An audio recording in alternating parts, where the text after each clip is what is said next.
નમસ્કાર, આપ જોઈ રહ્યા છો અરવલ્લી સમાચાર અને બુલેટિન સાથે હું છું માસૂમ। સમાચારોની શરૂઆત કરીએ હેડલાઇન્સથી।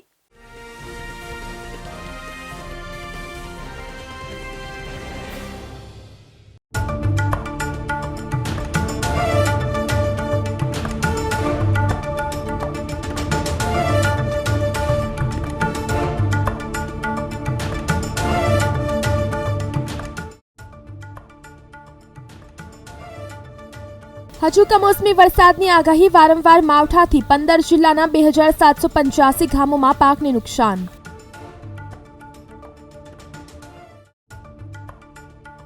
અમદાવાદ સહિત દેશના 330 શહેરના કેન્દ્રમાં પરીક્ષા લેવાશે। આજથી જેઈઈ મેન્સ રાજ્યના 65,000 વિદ્યાર્થી પરીક્ષા આપશે।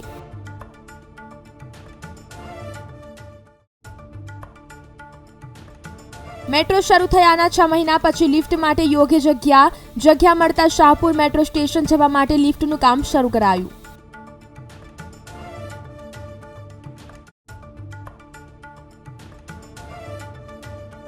ગુજરાત હાઈકોર્ટમાં 19 જજની જગ્યા ખાલી, હાઈકોર્ટમાં વધુ 2 નવા જજે શપથ લીધા।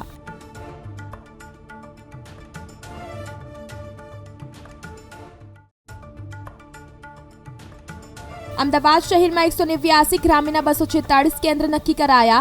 જુનિયર ક્લાર્ક માટે શહેરના 1.44 લાખ ઉમેદવાર નોંધાયા।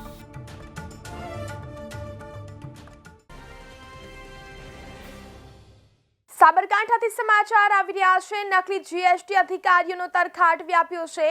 તલોદ શહેરમાં સ્પેશિયલ 26મું જેવી ઘટના બની। જીએસટી અધિકારીના નામે તલોદના વેપારીઓ પાસેથી 1.50 લાખ ખંખેર્યા। 2 મહિલા સહિત 4 ગઠિયાઓની ટોળકીએ નકલી જીએસટી અધિકારીઓની ઓળખ આપી। નકલી જીએસટી અધિકારીઓ સીસીટીવી કેમેરામાં કેદ થયા છે, તો આ અંગે તલોદ પોલીસે સીસીટીવી મેળવીને તપાસ શરૂ કરી છે। તો જીએસટી નકલી અધિકારીઓનો તરખાટ વ્યાપ્યો છે। તલોદ શહેરમાં સ્પેશિયલ 26મું જેવી ઘટના બની। જીએસટી અધિકારીના નામે તલોદના વેપારીઓ પાસેથી 1.50 લાખ રૂપિયા ખંખેર્યા। 2 મહિલા સહિત 4 ગઠિયાઓની ટોળકીએ નકલી જીએસટી અધિકારીની ઓળખ આપી। નકલી જીએસટી અધિકારીઓ સીસીટીવી કેમેરામાં કેદ થયા છે। આ અંગે તલોદ પોલીસે સીસીટીવી મેળવીને તપાસ શરૂ કરી છે। બીજી તરફ વાત કરીએ તો બોર્ડની પરીક્ષાના પેપર ચકાસણીની કામગીરી રાજકોટની જુદી શાળાઓમાં ચાલી રહી છે, જે પૈકી હાલ ધોરણ 12 કોમર્સમાં નામાના મૂળ તત્વોની 15,000 ઉત્તરવહી અને ધોરણ 12 સાયન્સના ભૌતિક શાસ્ત્ર વિષયના 10,000 પેપરની ચકાસણી પૂર્ણ થઈ ગઈ છે અને ચકાસેલા પેપર બોર્ડને પરત પણ મોકલવામાં આવી રહ્યા છે।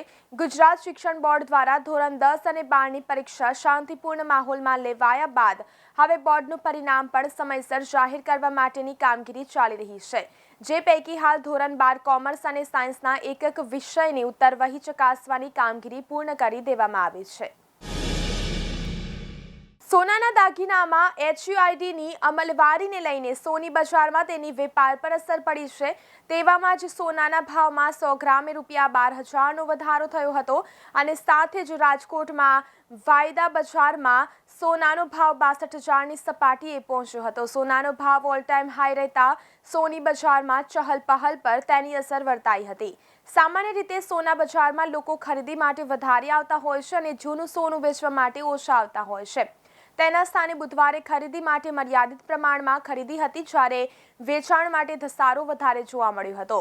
બુધવારે 12 કલાકમાં રોકાણકારો સામાન્ય લોકોએ પોતાની પાસે રહેલા જૂના સોનાનું વેચાણ અંદાજિત 2 કિલો થયું હોવાનું રાજકોટ જેમ્સ એન્ડ જ્વેલરી એસોસિએશનના પ્રમુખ જગદીશભાઈ જીંજુવાડિયાએ જણાવ્યું છે। ગત 31 જાન્યુઆરીએ જુનિયર ક્લાર્કની પરીક્ષા પૂર્વે પેપર લીક થતા પરીક્ષા રદ કરાઈ હતી, જેને ધ્યાને રાખી શહેર જિલ્લામાં 9 એપ્રિલે ગુજરાત પંચાયત સેવા પસંદગી મંડળ દ્વારા લેવાનારી વહીવટી હિસાબી સંવર્ગના જુનિયર ક્લાર્કની પરીક્ષા સંદર્ભે ગેરરીતિ રોકવા સ્પર્ધાત્મક પરીક્ષાની તૈયારી કરાવતા તમામ કોચિંગ ક્લાસ 6 થી 9 એપ્રિલ બંધ રાખવા આદેશ કરાયો છે।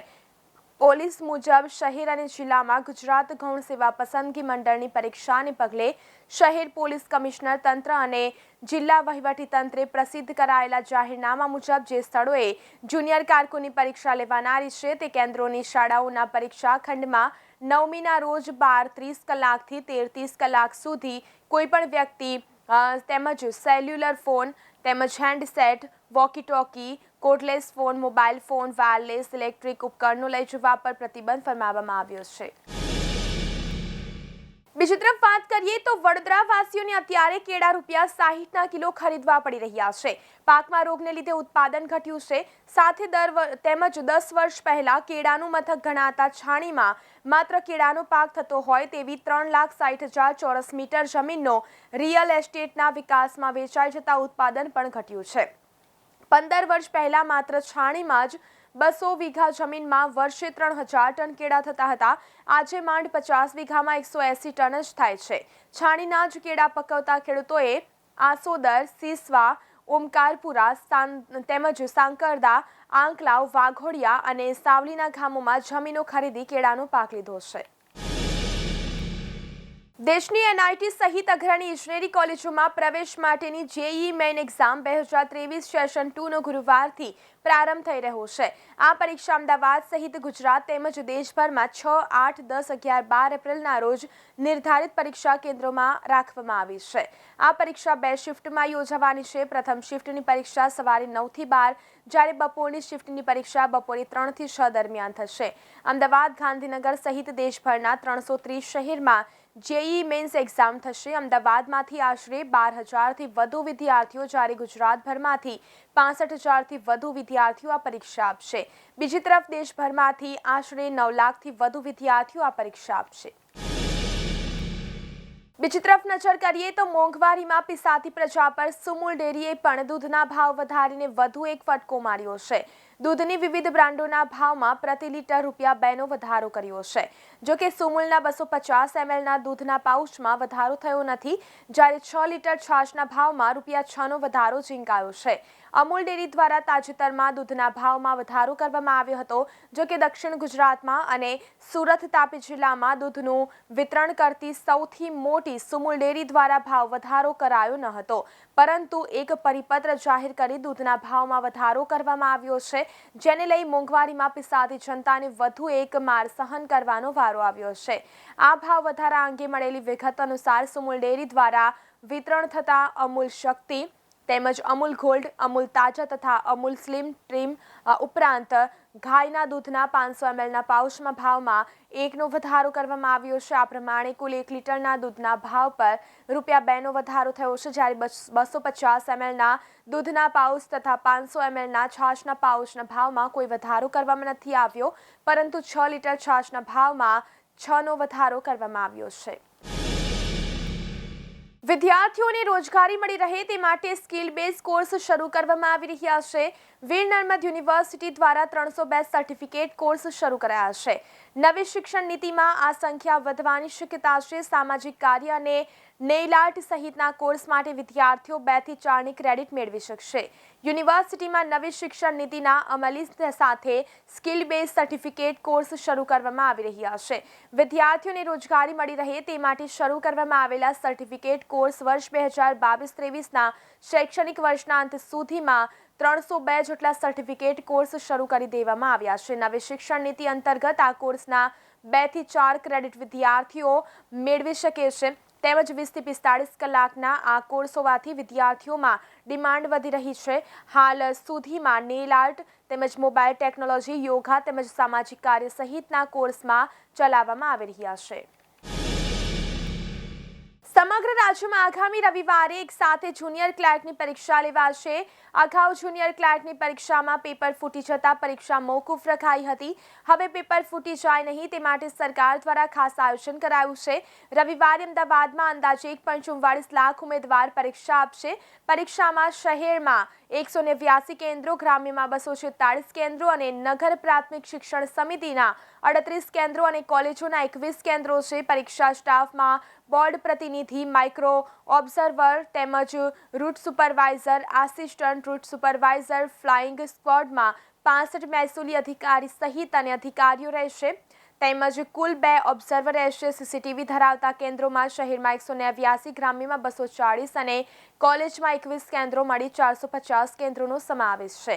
130 રૂટ માટે વાહન તેમજ અન્ય રિઝર્વ વાહનો રહેશે. રાણીપમાં ગાયત્રી મંદિર પાસે ગાયત્રી વિદ્યાલયમાં અને એલિસ બ્રિજ ખાતે ગુજરાત કોલેજમાં કુલ 4 સ્ટ્રોંગ રૂમ બનાવવામાં આવ્યા છે. બીજી તરફ વાત કરીએ તો ગુજરાત હાઈકોર્ટમાં બે નવા જજે બુધવારે શપથ લીધા હતા. સુપ્રીમ કોલેજિયમની ભલામણ બાદ કેન્દ્ર સરકારની મંજૂરી મળતા મોક્ષા કિરણ ઠક્કર અને દેવેન મહેન્દ્રભાઈ દેસાઈની હાઈકોર્ટ જજ તરીકે નિમણૂક કરવામાં આવી હતી. હાઈકોર્ટના એક્ટિંગ ચીફ જસ્ટિસે મોક્ષા કિરણ ઠક્કર અને દેવેન મહેન્દ્રભાઈ દેસાઈને હાઈકોર્ટ જજ તરીકે શપથ લેવડાવ્યા હતા. બંને જજીસે શપથ લીધા બાદ હાઈકોર્ટમાં જજની સંખ્યા 31ની થઈ છે. ગુજરાત હાઈકોર્ટમાં કુલ 50 જજનું મહેકમ મંજૂર થયેલું છે. મોક્ષા ઠક્કર હાઈકોર્ટમાં અગાઉ મદદનીશ સરકારી વકીલ તરીકે ફરજ બજાવતા હતા, જ્યારે દેવેન દેસાઈ એડવોકેટ તરીકે પ્રેક્ટિસ કરતા હતા. તાજેતરમાં જ હાઈકોર્ટમાં 5 નવા જજની નિમણૂક કરાઈ હતી. હજુ પણ ગુજરાત હાઈકોર્ટમાં 19 જજની જગ્યા ખાલી છે. શહેરમાં મેટ્રો ટ્રેન શરૂ થયાને લગભગ 6 મહિનાનો સમય થઈ ગયો છે, પરંતુ શાહપુર અંડરગ્રાઉન્ડ મેટ્રો સ્ટેશને જવા માટે ગુજરાત મેટ્રો રેલ કોર્પોરેશન દ્વારા હવે લિફ્ટ લગાવવાની કામગીરી શરૂ કરાઈ છે. આ વિશે પૂછવામાં આવતા મેટ્રોના અધિકારીએ જણાવ્યું હતું કે શાહપુર સ્ટેશનની ડિઝાઇન મુજબ જ્યાં લિફ્ટ લગાવવાની હતી તે જગ્યાનું ટેકનિકલ કારણોસર સંપાદન હજુ સુધી થયું ન હતું. જોકે હવે આ જગ્યા સંપાદનનું કામ પૂર્ણ થતાં સ્ટેશને જવા માટે લિફ્ટની કામગીરી શરૂ કરવામાં આવી છે. વધુમાં અત્યાર સુધી શાહપુર સ્ટેશને જવા માટે રોડની બીજી તરફ લગાવવામાં આવેલ તેમજ એસ્કેલેટરનો ઉપયોગ કરવામાં આવી રહ્યો છે. તેની સાથે જ ગુજરાત મેટ્રો રેલ કોર્પોરેશન દ્વારા પહેલા ફેઝમાં તૈયાર થનારા 32 સ્ટેશનોમાંથી બાકી રહી ગયેલા 3 સ્ટેશન કાંકરિયા ઈસ્ટ, થલતેજ ગામ અને સાબરમતી સ્ટેશન તૈયાર કરવાની કામગીરી પણ ચાલુ છે. બીજી તરફ નજર કરીએ રાજ્યમાં હજુ કમોસમી વરસાદની આગાહી છે, ત્યારે રાજ્ય સરકારે 15 જિલ્લાના 1,99,951 હેક્ટર અસરગ્રસ્ત વિસ્તારમાં સર્વેની કામગીરી પૂર્ણ કરી છે. 15 જિલ્લાના 64 તાલુકાના 2,785 ગામમાં પાકને નુકસાન થયું હોવાના અહેવાલો મળ્યા હતા. સર્વે અનુસાર 42,210 હેક્ટર જેટલી વિસ્તાર 33% કે તેથી વધુ નુકસાનગ્રસ્ત હોવાનું બહાર આવ્યું છે. રાજ્યના પ્રવક્તા મંત્રી ઋષિકેશ પટેલે જણાવ્યું કે સર્વે કામગીરી પૂરી કરીને સહાયની પ્રક્રિયા હાથ ધરવામાં આવી છે. રાજ્યના 30 જિલ્લામાં 198 તાલુકામાં 1 મીમીથી 47 મીમી સુધીનો વરસાદ પડ્યો છે. આ પૈકી 10 જિલ્લાના 34 તાલુકામાં 10 મીમીથી વધુ વરસાદ પડ્યો છે. ખેડૂત તેમજ ખેતીના પાકોમાં અસરગ્રસ્ત વિસ્તાર 1,83,121 હેક્ટર અને બાગાયતી ફળપાકનો અસરગ્રસ્ત વિસ્તાર 16,830 હેક્ટર છે. સર્વેની વિગતો અનુસાર 42,210 હેક્ટર જેટલો વિસ્તાર 33% કે તેથી વધુ નુકસાનગ્રસ્ત છે, જેમાં 30,895 હેક્ટર ખેતી પાકનો વિસ્તાર અને 11,315 હેક્ટર બાગાયતી ફળપાકના નુકસાનગ્રસ્ત વિસ્તારનો સમાવેશ થાય છે. તો આ હતા આજના અત્યાર સુધીના સમાચાર. વધુ સમાચાર જોવા માટે જોતા રહો અરવલ્લી સમાચાર, એટલે તમારો વિસ્તાર, તમારી વાત.